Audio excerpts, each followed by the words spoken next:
KBT এর most important question nitrobenzene.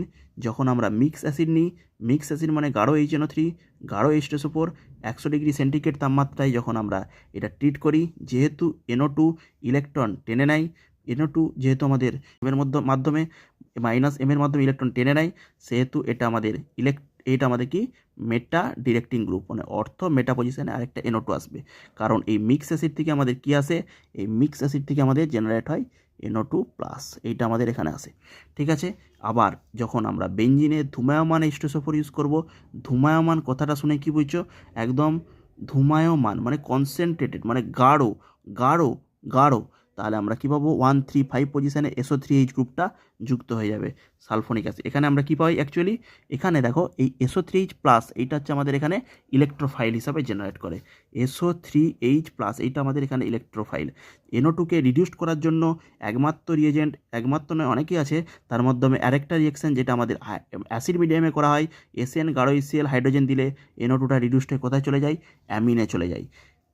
আর মনে রাখতে হবে মুলিকান বার্কার টেস্টের যে রিয়েজেন্ট জেডেন চূর্ণ NH4Cl 50%, C2H5OH, এটা আমাদের কোথায় যায়, এটা পুরোপুরি আমাদের রিডিউসড হয়ে অ্যামিনে যাবে না, এটা হবে ফিনাইল হাইড্রক্সিল অ্যামিনে পরিণত হবে, যেটা PHNH OH, phenyl hydroxyl amine. ঠিক আছে। এবার দুটো ক্লাসিফিকেশান, একটা NO2কে যদি আমি অ্যালকোহলিক NaOH দিয়ে ট্রিট করি, একটা জলীয় NaOH দিয়ে ট্রিট করি।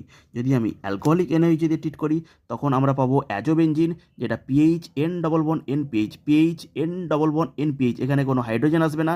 যদি জলীয় NaOH দিই, তাহলে জল থেকে আমাদের H নিয়ে হাইড্রাজোবেনজিন, মানে এই N+N এর জায়গায় এইটা সব saturated compound NH NH PH পাবো, হাইড্রাজোবেনজিন। ভালো করে মনে রাখবে, একটা অ্যালকোহলিক NaOH, একটা জলীয় NaOH।